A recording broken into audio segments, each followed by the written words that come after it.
Welcome, everybody, to Community Capital Live. This is our third or fourth edition here. Really grateful for everyone that has tuned in or who is watching the recording of this. This is the program where we dive deep on the solidarity economy, specifically around community investment, how more people are able to invest into their local communities rather than just into the large firms, into Wall Street here. So taking our power back here, really excited for today. We're going to be talking with a special guest. She is the author of the new book, The Guarantee, Natalie Foster. And before we get into her, I just want to give a quick shout out to our partner organizations that are making this possible. This series is also part of a database that's being created of local community investment funds that's being housed on both Impact Alpha and Main Street Journal. So first, we'll hit the organizations. We've got the Main Street Journal, as we mentioned.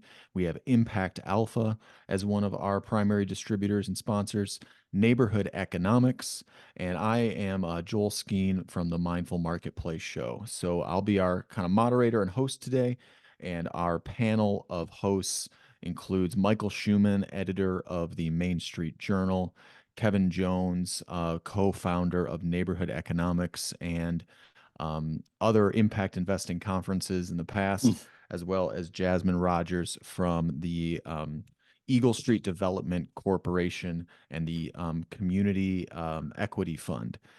So really glad to have everyone here today, and really glad to get to introduce Natalie to everyone here.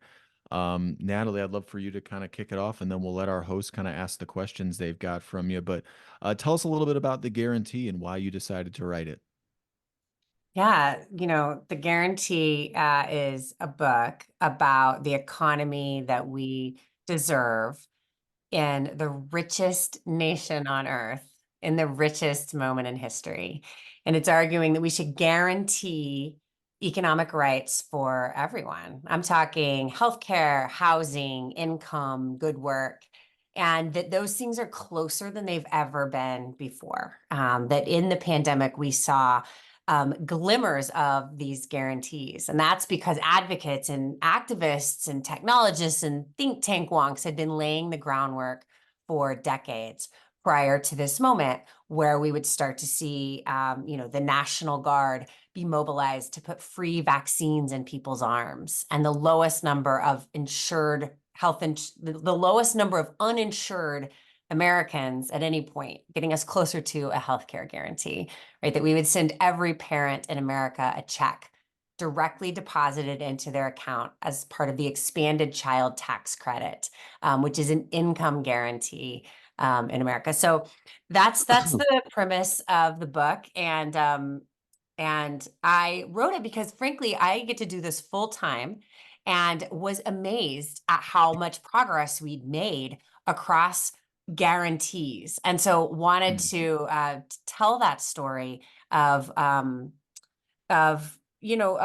hopefulness with the next economy. Yeah, I love it. Yeah, Kevin, were you jumping in here? I'd love to let you Yeah, follow up on that. Yeah. I'd love to. There was a part of your. I love your book. As I mentioned today in an email, I spent an hour on your footnotes and the links. You made them really accessible, and that's great. But there was an incident you talked about where you're seeing all of these things that you now call guarantees, but there was this, there was that, and it was like a mosaic being assembled, but you didn't have a name for it. And then somebody said something, you said, oh, that's it, and it all fits together, and guarantee is the word for it. And tell me about that epiphany, realizing that this there is a container for all this, and if I have a container, I can explain it to people easier. Tell me about just that shift where you realized, oh, there is a container. Let's go from there. Yeah, it's offering a story that sort of wraps together so many different economic fights, whether it be the guarantee of family care or the guarantee of good work, that really the purpose of the economy should be about human flourishing, and that we can guarantee a floor. And that floor allows for people to live the lives of dignity and agency and freedom that we deserve in this age, and in the richest nation on earth. And so the story I think you're referencing is one I tell of Tara Raghuveer, who is a homes guarantee advocate. And she actually had started her work at Harvard with Matthew Desmond, researching evictions in her hometown of Kansas City. Now, he researched them in Milwaukee, and she worked with him and said, hey, I'd really like to do this same study, and was interviewing out in the field, interviewing people who were at risk of eviction, and realized this is not a functioning society, a Right. society that would allow people like this old couple, Chuck and Ivy, that she met at McDonald's, who would sit there with their styrofoam coffee cups and talk about how they had done everything right, over the course of their life, and were about to be kicked out of their mobile home because the bills had gone up just $70 more. And so she leaves the research, she starts the Kansas City Tenants Union, pulling together tenants who are the most vulnerable in the housing market, which we've entirely left up to the private market for generations. And so she pulls together the Tenants Union and starts to connect the dots through People's Action with other organizations. And they're in this meeting, a strategy session. And she's sitting with activists from around the country who work on things like eviction moratoriums, who work on, tenants' rights, who work on affordable housing. And she said, what is the thing that knits all of these fights together? And, people threw out different ideas. And she said, building off one of her mentors, what if it was the housing guarantee? And the air just kind of went out of the room, and people said, that's it. That's it. That's Wow. what it is we're all fighting for here. And we had a similar experience in the income guarantee work that I've been doing over the past decade at where I work at the Economic Security Project, where it was really, cash transfers, UBI, basic income. There were many names for this idea, but at the end of the day, it was about guaranteed income. That is what changed people's lives, to know that there was a check coming in every month with no strings attached. So ultimately, that's why I titled the book The Guarantee, and you can see guarantees across, a variety of different parts of the economy. And let me just let you tear down a thing that people in my family have talked about when I mentioned the guarantee. They said, well, I got my own. Why can't they get theirs? Why do they deserve something? And are they going to take my stuff? There was a friend in Florida that said, my wife and I are afraid they're going to come and take our stuff. There's this fear and scarcity, and that why do these people get things free? How do you respond to people who say that? Well, first I'd say that, guarantees today are foundational to capitalism. Mm-hmm. That businesses thrive in this country because of guarantees, the guarantee of patent, of a court system, of a monetary system, the guarantee that shareholders have that they won't personally be held liable for corporate activity. Guarantees exist in the economy today, and I'm proposing we extend them to everyday Americans who make this economy work. And the second thing I'd say is that if people feel like they have guarantees, that they have the economic security they need, then they know what that has meant in their life, that there is more room to breathe, right? That they Right. were able to take a risk, to get a degree, to start a business. They had the agency to pursue something in their life that inspired them, or the agency to spend time with their loved ones and their family. And that should be extended to everyone. And that frankly, there's no real shot at democracy without that. Democracy takes time, and time is money. And in a world where people are working 3 jobs, there is no space for the things that matter, like democracy, like family, and like, agency. So the guarantee gives you that time. That's right. The guarantee Yeah. gives us back time. Let me tell a story of one of the participants in the Stockton demonstration. So this is the demonstration in Stockton of a guaranteed income. It was led by Mayor Michael Tubbs years ago, who would open source his playbook and invite others in, and mayors all over the country would take up the idea and start to hold demonstrations of what a policy of a guaranteed income would look like.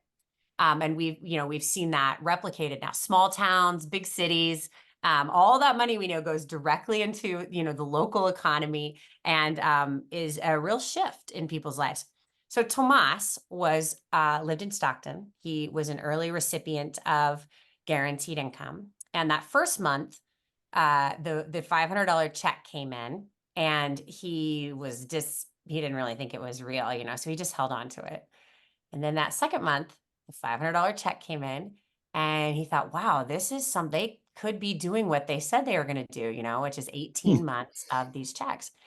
And the third month, he realized he could quit a third job that he had. On Saturday mornings, he was like an extra mechanic at a auto body store. And so he did just that. And he took his children to the pool, and he sat on the side of the pool watching his children swim. And he realized, I didn't know that they knew how to swim. They learned without me, because I had never been able to take a leisurely Saturday morning with my children and Wow. know that they, had this milestone in their life.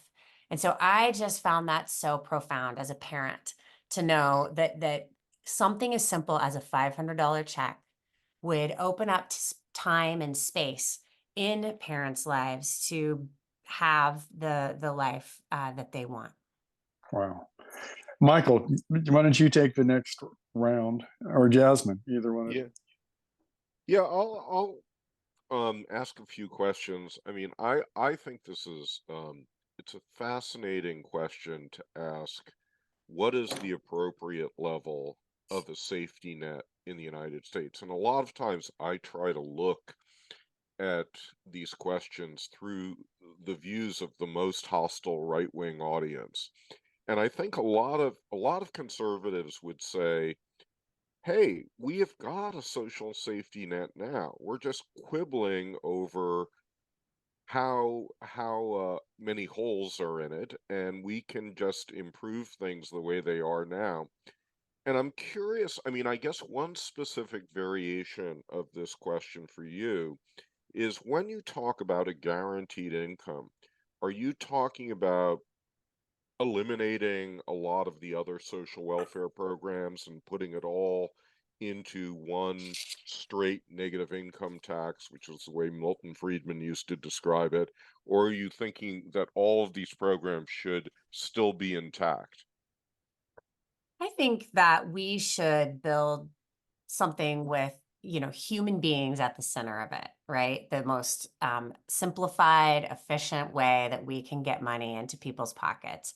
And I think that guaranteed income right now, I think the sort of tip of the spear is the expanded child tax credit, which was the law of the land for 6 months during the COVID era. And, Congress passed the bill, and within weeks, the IRS had debited money directly into people's accounts, or sent checks, that were sent directly into their mailboxes. And there were no forms to fill out. There were no lines to stand in, all of which take more time. The time tax, as the Atlantic author Annie Lowry calls it. There was nobody coming into your home and asking how you spent it. It was just money for you to be able to deal with the rising cost of living, to help put food on the table, maybe buy sports uniforms for your children at that point. So that is what we know how to do. We just have to decide that is a priority for us. But let me zoom out even beyond guaranteed income and talk a little bit about the safety net in America. We have lived now, I would say, 50 years of trickle-down economics, of a very strong story that's told to us in this country, one that says there is total faith in the market, zero faith in government, and people should pull themselves up by their bootstraps. And this paradigm was so strong, it was told across both sides of the aisle. And we now, when we look back over the last 50 years since Ronald Reagan, we know exactly where that brought us. A booming economy for a very small number of people. We know that 25% of Americans have nothing saved for retirement, that 4 out of 10 people cannot pull together $500, $400 in an emergency if they needed to, that we are stressed out, overworked, on the edge, and in debt. And that is what this booming economy has brought to us. So we know that it didn't work for most people. And so what I'm arguing for is what venture capitalist Roy Bahat calls a trampoline capitalism. That unlike a safety net, right, which holds you, which catches you, yes, but it holds you, that it's a trampoline, that when you touch down, you jump right back up into the life that you need and deserve. And that if people have a baseline, they can do that. And that the baseline is cash, yes, but it's also homes and healthcare and college, all of these things where, you know, if we want to talk about inflation, those things have been inflationary. College alone over the first decade of my life went up 1,000% as we Wow. shifted from a country that understood education as a public good to a country that understood education as a personal investment one must finance on their own, and costs would go up, up, up, up, up, right? So education, healthcare, housing, all of that has skyrocketed. People are left holding the bag. And so I think it's time we build a floor so that people can live lives of dignity. I definitely see the virtue of a floor, but I wonder, I mean, as I read through the book, I was very persuaded by the money, putting money in people's pockets. Mm. I was pretty persuaded about putting in some form of healthcare for everyone, but what I was not as persuaded by was that everyone deserves a college education, and that that should be seen as a basic right on the same par as food and housing. So Mm. how do you think about that? Mm. I think that's a fair question. It's one that's come up actually a number of times. You know, some have argued, well, everyone doesn't need a college degree. There's a lot of technical schools and trade schools and apprenticeships out there that people should have. And I totally agree with that. Now we're in a conversation about how to guarantee higher education, not if we should. And that is a conversation I'm very excited to have. You know, I tell my son, like, you should be an electrician. That is going to be a great job in the future as we move to electrify, you know, our homes and our buildings and our cars so that we can run on a clean grid and, you know, deal with climate change. And that's a job that he needs to go to an apprentice, you know, with an electrician, hopefully in some union, and be able to hang out his own shingle someday. So I totally agree with you that it's that there is different nuances within that. I do think that there was a time in America where high school wasn't free. And it was a movement that spread across this country to say every child, regardless of race, religion, or zip code, deserves high school. And now that's just the air we breathe. We can't even imagine it any other way. There was a time in America where college was understood to be a public good. The UC system, I live in California, the UC system would be $300 a year before Ronald Reagan was governor of this state. That is extremely affordable. And it would be Ronald Reagan who would run for governor and say, this is, you know, and it wasn't just him, it was the ideas sweeping the nation at the time, but say, this is something we can't afford. We're going to have, you know, people have to start paying for it. He would fire Clark Kerr, the head of the UC system, and would turn what was a public good into a debt machine, to use the words of Tressie McMillan Cottom, the New York Times columnist and sociologist, one of the world's great, and she would say, you know, turn it sort of the world's great mobility machine into a debt machine. And that is the world in which we live. Americans owe trillions of dollars in debt, and yet have graduated college into a job market where wages have stayed stagnant for for the last 50 years.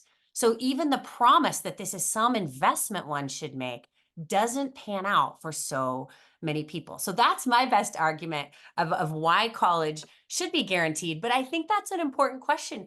I don't say all 7 of these are the answer. What I'm putting forward is that these 7 have moved dramatically into the mainstream, and they exemplify this idea of a guarantee economy. There may be more of them and there may be less of them. Either way, the floor should be built. Yeah, no, I think that it's a useful argument or question that we should be thinking about. And one of the ones that I thought might be added, I mean, you have a long, very powerful section about meaningful work for people to do. And, going back in our history to the first part of FDR's administration, there was a lot of discussion about guaranteed jobs. And they did a little bit of that um, out of the federal government in the Depression, but it was much smaller than what people think. And I do wonder if the federal government should be the employer of last resort, and that should be part of this. I mean, and maybe that is a kind of compromise that one has to make to ensure a stronger social safety net. Do you think that that should be in the mix? Yeah, I track what I call the guarantee of good work because Mhm. I wanted to bring in the concepts of, economic mobility, good pay, but also voice, worker voice that I think is so important to a functioning democracy, right? There's no functioning democracy out there without unions, some way of organizing collectively the worker's voice to be a power balance in this system. And so I call it the guarantee of good work. And I do think the jobs guarantee is very much related. And I like the way you're framing it as the employer of last resort, because we know that if public sector jobs are created that have high wages and benefits, that shapes the market, that other employers have to compete with those jobs, which overall is, instead of a downward cycle, is an upward cycle, a race to the top. And so I think I think it's a really interesting idea. Let me turn it over to Jasmine. Jasmine, you have some questions as well. Yeah, so I'm curious about, and excuse the double talk. We're in 2 meetings right now here at the office, but I'm curious, can you talk a little bit about strategies that you see that work in these activist communities as far as creating this new economy goes? Yeah, I think that there are, one strategy is that the ideas that exist are the ones in a crisis that are picked up and moved forward. And if they don't exist somewhere, they don't happen. And this is borrowing from a Milton Friedman quote, who got referenced earlier, sort of the grandfather of trickle-down economics or neoliberalism, the last 50 years of economic policymaking. And he says that it's only in a crisis, real or perceived, that progress happens and that ideas that are lying around are picked up and they're moved forward. And so that's what I saw happen in 2020 and in 2021, where we saw, the National Guard be mobilized to put free vaccines in people's arms, to create a healthcare guarantee. We would see an eviction moratorium pass and rental assistance be given to people to keep them in their own homes, and do man on the moon style actions like purchase hotels and move the unhoused into hotel rooms, giving them a key to a room of their own, right? That would be a housing guarantee. That we would see billions of dollars of student debt canceled outright, getting us closer, and years actually that would pass where student debtors did not have to pay monthly on their student debt, freeing up room to breathe in their financial lives and getting us closer to a college guarantee. All of these things would be because advocates and activists and community organizations had laid the groundwork for these ideas to be created in this country. So I think one of the key strategies is to build it and demonstrate it and show that it's possible, and then make sure we elect people who believe in the work and can drive it forward. Beautiful. Thank you. I'll pass it to Kevin. Okay. One thing that I'm surprised that you don't include is something like shared ownership. As Harold Pettigrew says, a job gets you by, but an asset gets you ahead. And businesses can be owned by the employees. They can be owned in trust if you want to keep the mission intact. Things like the way Patagonia is done. And public sector stuff and unions to a point is great, but you're still an employee. You're in a better position than being an employee in a union if you're an owner of the factory. So I wonder why asset ownership and also the kinds of investment, because you don't get there with public sector. Co-ops can offer a lower return to philanthropically minded concessionary investors. There's no merging of community investing with your public sector. And I just wonder, are you planning to broaden the stream of your partnership? I love it. So you're sort of suggesting a economic democracy guarantee, or an ownership in the company guarantee. How would you imagine conceptualizing it? Well, let me throw in one example of this. Go ahead. We could all go for a while. Yeah. Because you have this really nice section in the book where you talk about pre-distribution, or buying up of baby bonds for people that they can access when they're 18. The question is, where do you invest that money, right?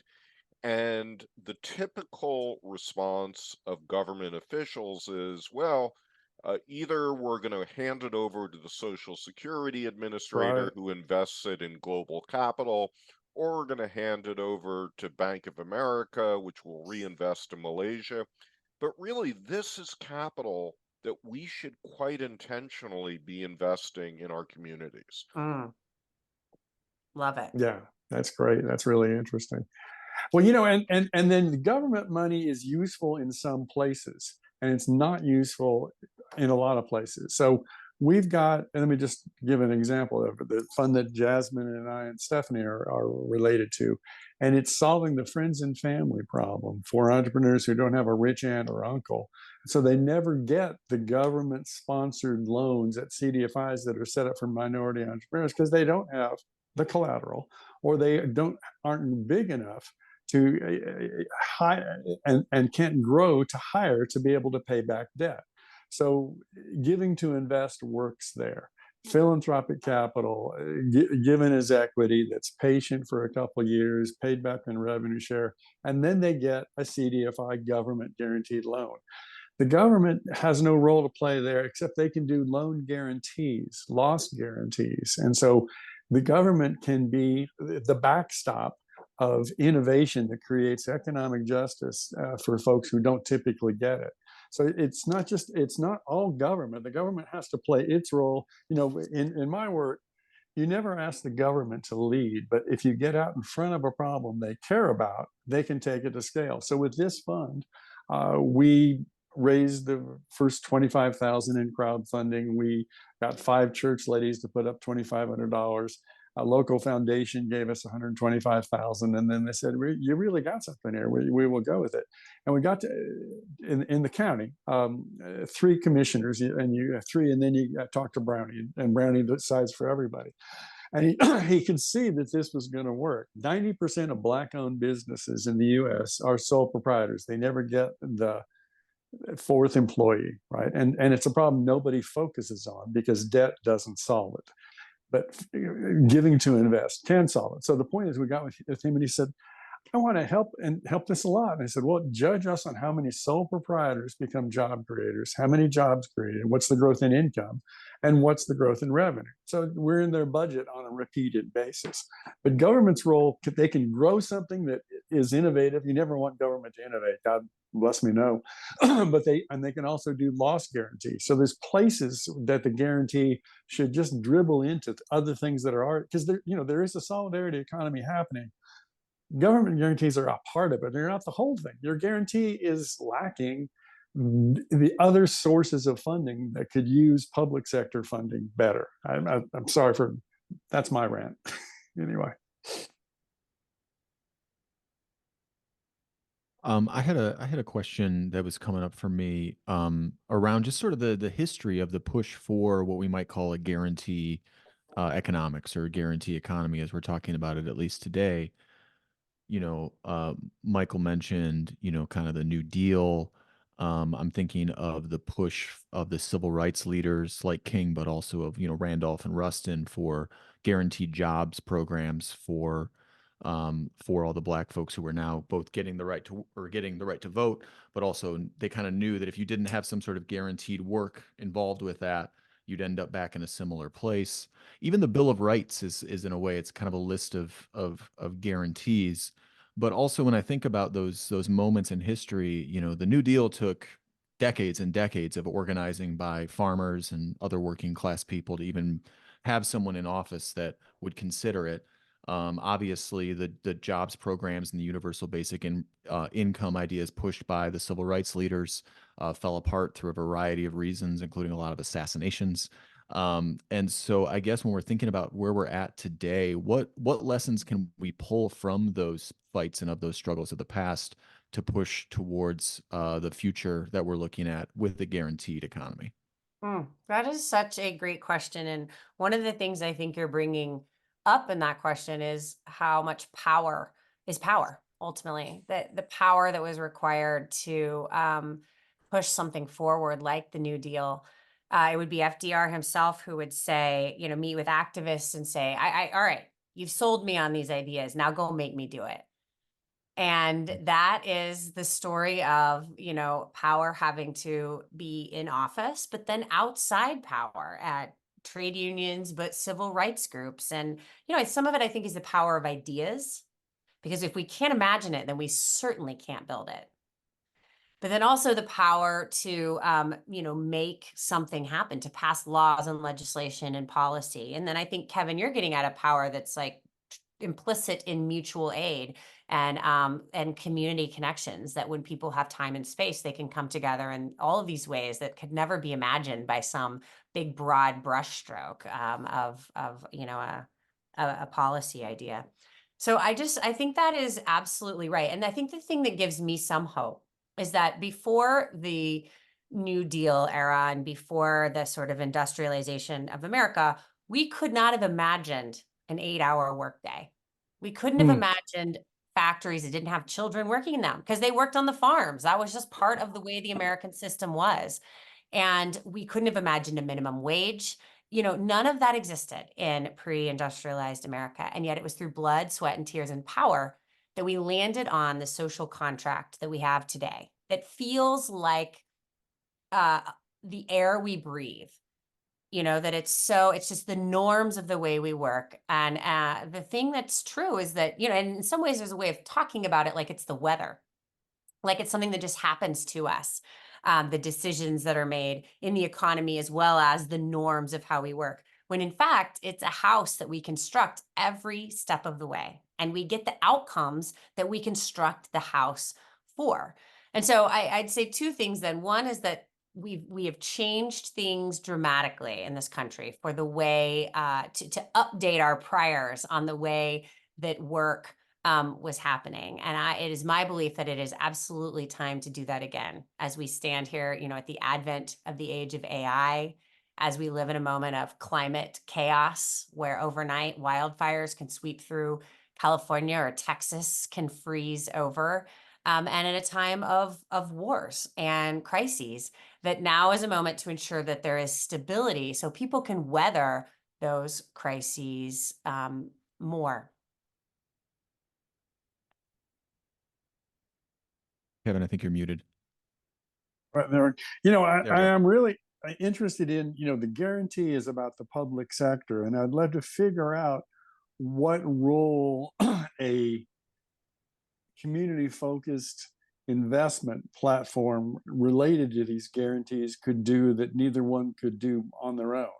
You know, if the government could step in and provide the corporate structure for a co-op, right? So you don't have to pay for the lawyer; it's already there, you know. Love that.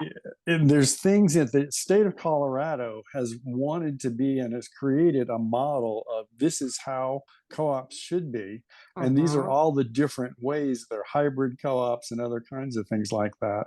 And you know, making the things that work in isolated places work a lot of places is a great job for the federal government.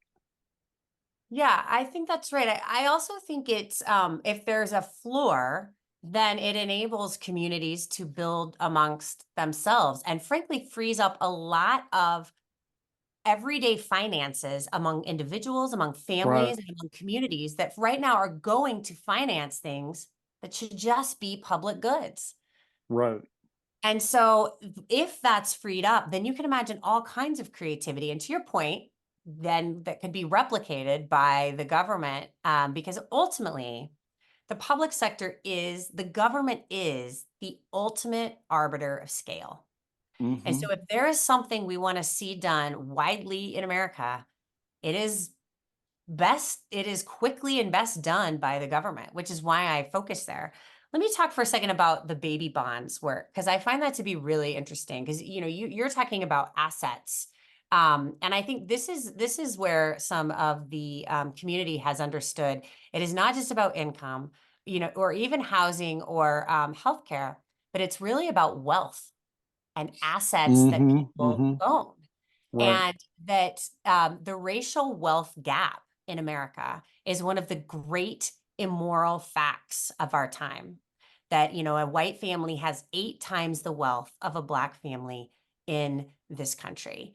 And that even if you change the minimum wage, even if you increase something like a guaranteed income, you still don't touch that wealth gap because the wealth, you know, as we know, wealth compounds and grows in this country. So the idea of a baby bond or a guaranteed inheritance is that every child born at birth would get a trust that would be held in their name, and the government would invest based on income, is the way Derek Hamilton, who's a professor at the New School and one of the leading economists on stratification economics, and actually is also written the economic sort of updated 21st century economic bill of rights for this multiracial democracy and that we are trying to build. And his work is very inspirational to this book. And his work is very inspirational to baby bonds. So he writes white papers with Sandy Darity in North Carolina. And they start to talk more about this idea. It gets picked up. And then when the pandemic hits, it moves from idea into reality. In 2021, the state of Connecticut passes baby bonds. Washington, D.C. follows suit. The state of California follows suit. There are a dozen plus state treasurers who are very interested in bringing this idea to their state, the state of Vermont. I just testified recently at a hearing there on what it would mean for every child to have an assets that they can start their life out to buy a home, to pursue a dream, take a risk, get a degree, the types of things that a kid with an inheritance gets to do that should be widely given across, you know, zip code, across race, across religion. That's a good point. That's really interesting. What do you hope this book does? Because it basically is saying, see the world differently. See all these things that you see in little bitty pieces as one guarantee, as an umbrella we all need for all of us. That's you're asking people to see the world differently. Yeah, I'm asking us all to have an updated story of what we deserve in this country. And that we can, in fact, guarantee an economic floor, and that it's no longer pie in the sky, that it's happening, that things that I was told were impossible to do in this country are happening now. And so, I hope that this book tells that story and leaves people with a bit more inspiration. And frankly, it's the back and forth you and I are in right now around, well, now should we guarantee some sort of cooperative structure that if you want to start a business, you can just launch it as a co-op? Like, that is the kind of conversation that I find so heartening, because when you Right. start to see the world through what we deserve and what could and should be guaranteed in the richest nation on earth, then the possibilities become very, very exciting. It So, does start with abundance. It really does. Yeah. Go so ahead. given the abundance that we have, I'm curious what you think this would cost, and how, what your conceptualization of changes in the federal budget are to do this. And I know it's it's like an entire book in and of itself, and I'm not requiring that you write it right in front of us, but what are some of your broad thoughts about that? Yeah, I think it's a good question, and it's one that comes up often. How would we do this? What would it cost? And I think a couple of things. One, this country always finds the money to Mm, fund whatever this country decides is important, whether it be defense spending, whether it be wars, whether it be deciding we want to manufacture chips right here in the United States of America for both good jobs, national security, and climate reasons, that we find the money to do what we need to do. And I think the second question is the cost of not doing this. mm, How Yeah. right. much money we spend on the back end as the Right. number of unhoused Americans explodes in city after city after city, as the number of people without health insurance go to emergency rooms to just get basic care in city after city after city, and as the number of children who cannot realize their potential, how much ingenuity we lose. Raj Chetty calls it the lost Einsteins. This Mm, idea that we know that ingenuity and creativity is spread across America, but that opportunity is not. And by right. locking people into having to work 3 jobs to put food on the table, we ourselves are losing so much possibility and ingenuity Right. in this country. And the one other thing I'll say on that front is that we have seen American business creation go down for decades as American dynamism has become harder and harder. And the reversal to that was in 2021 and 2022, when we saw small business applications go up by 24%, Wow. because people had money in their pockets. People had stimulus checks, Right. they had unemployment insurance, they had expanded child tax credit checks. And you could see people say, all right, I'm going to start this nail salon I've long dreamed of, or I'm Right. going to launch a food truck, something I've wanted to do. And that is a reversal of a decade-long trend that is what the old economy has brought to us. So all that to say, I don't know exactly how much it cost, and it frankly would be dependent on how we actually how do we actually guarantee homes?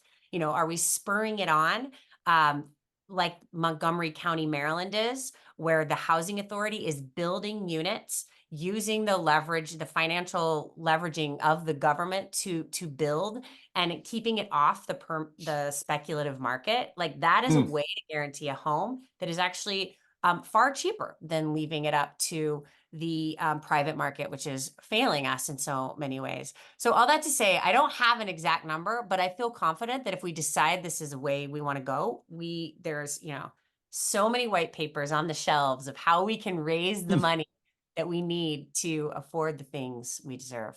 right. Stephen, I was on a call with a week or so ago, and he's joined. Stephen, want to join in? Yeah, yeah. Sorry, you might have sort of answered this just now, and sorry I came in a little late, but I was just before Michael asked that question, I was just like Googling federal budget numbers and like per capita numbers, and it's like 19,000 and something per person, if Google's correct, in total in like the current budget. So I think, I don't know if you were saying like 6,000 per person. And I guess like, so if that's like a third, I guess the military budget's probably close to a third. So you could probably, or it's 20, something like that. You could swap it out and probably get it there. But are you like thinking about this in terms of like that sort of, in the state government too, but are there other ways to do this in some of the white papers you mentioned that are just conceptually very different from just looking at it just like, what you're spending and what you're expensing? Like, how do you build more wealth to create that return or yeah. Yeah, I'd say a couple of things. One is that, when the expanded child tax credit checks went out, and so if you have 2 young children in this country, that was like $500 a month on top of whatever you earn. That Columbia studies have showed that for every $1 that was sent to families, there was an $8 return in economic and social benefit to the local economy and to the broader society. So I think there's a way that of tracking this that is so important to understand what we're gaining as well as what we're spending. And that is Right. not what we are used to doing in this country. The other thing I'd say is that Oxfam has put out some data recently. That's the international NGO that tracks global wealth. And every year around Davos, the meeting of the financial elites, they put out an index on inequality around the globe. And one of the things they found this year is that we will be in the age of a trillionaire if we do nothing with our tax policy in this country and globally. And I had to really understand a trillionaire. Okay. You guys, that is a million millions. That is 1,000 billions.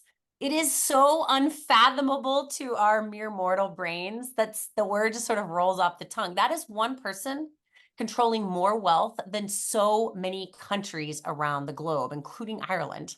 So it is incumbent that we change our tax policy so that we capture, so that wealth can actually be spread around and can create this trampoline capitalism that I think is so needed in this country. And frankly, next year, whether we like it or not, we will have that fight because the Trump tax cuts expire.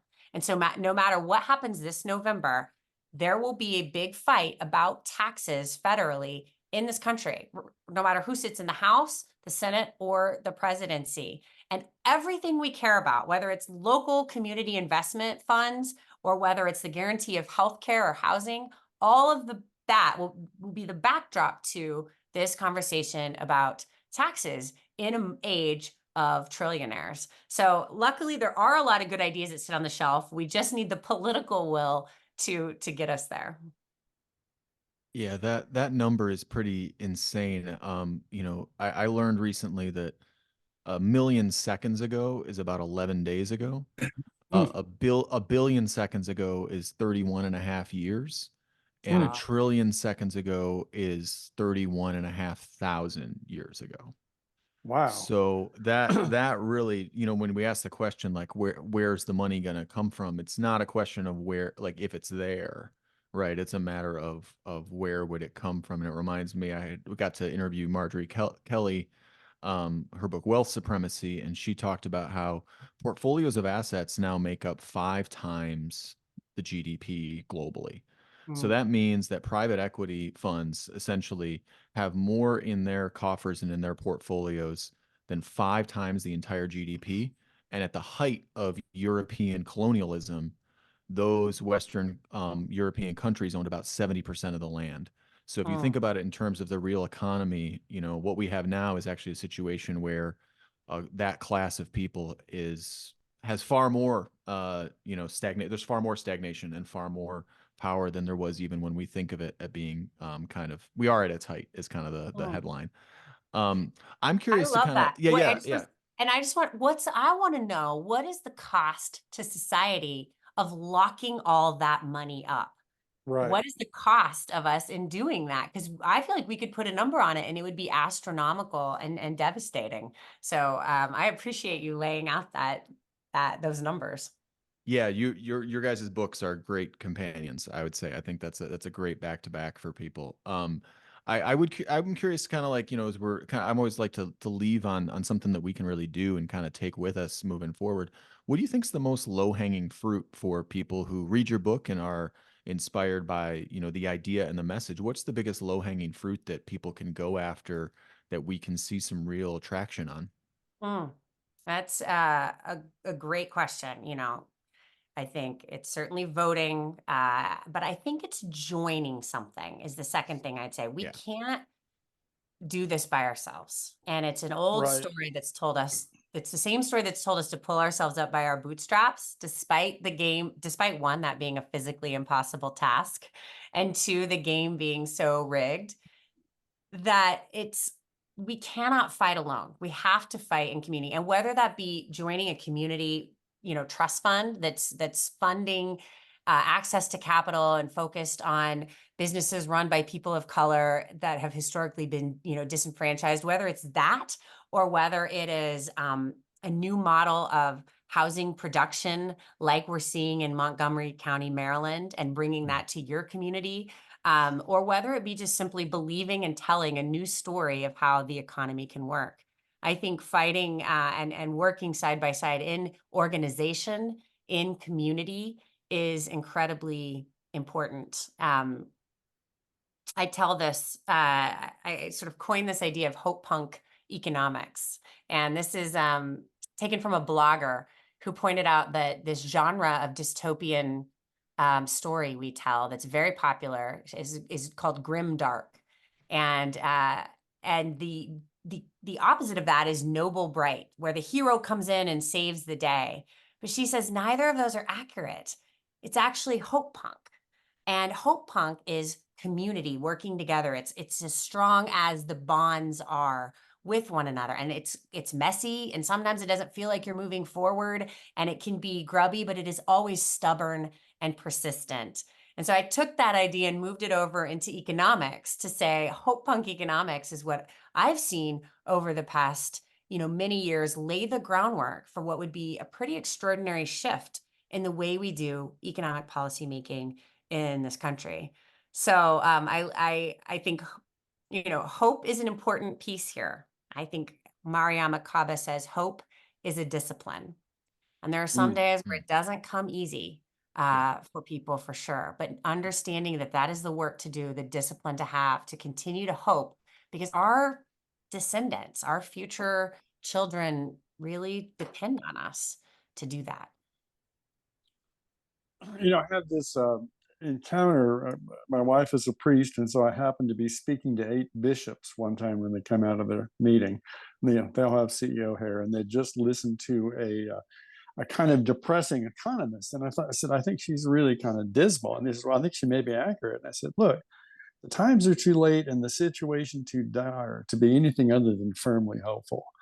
I mean, hope is a duty at this point. And I think we have to look at things like collective climate change response and collective inclusion. Anyway, I can go on about that. But I think times are too late and the situation too dire to be anything other than firmly hopeful. That still seems to be my response to the world. Love it. Well, thank you so much, Natalie, for your time Yeah. today. Thank you to our panel hosts, Kevin Jones, Michael Shuman, and thank you to our partner organizations, Impact Alpha, Main Street Journal, Neighborhood Economics, and the Mindful Marketplace show here. Any And other Eagle last Market thoughts? Streets. And Eagle Market Street Development Corporation and the Community Equity Fund. Yep, absolutely. I know Jasmine's shot me a message that she had to jump off here. Right. Yeah, any other last thoughts before we go out here today? Where can they get the book? Well, you can get the book on bookshop.org. It's now in every bookstore in America. So we're in the moment where there's a belief again that bookstores will work in America. Right. So Bookshop is the local alternative to Amazon. Hallelujah. Yeah. Heck yeah. And then there's also this great organization, Black-led, out of LA, called Reparations Club. So if you go to Reparations Club, you can get 10% off with the code guarantee10. And they will ship it to you just like bookshop.org does as well. Right. And of course, it's on Amazon as well. Natalie, thank you. This is really so good. I mean, I think this is about gathering the collective political will around a new idea. And I just want to be helpful to that in some way or other. Well, thanks, Kevin. It means a lot coming from you who have, been on the cutting edge of trends over the decades. And I so appreciate that. So when you say there's a thing there, there's a thing there. Yeah, it's something I'm going to be talking to people about. Great. And let's go build out that guarantee of cooperatives. I'll email you. There's some folks I want to talk to. That'd be great. It's great to be in communication and touch with all of you. It's been a very fun conversation. Thanks for your questions.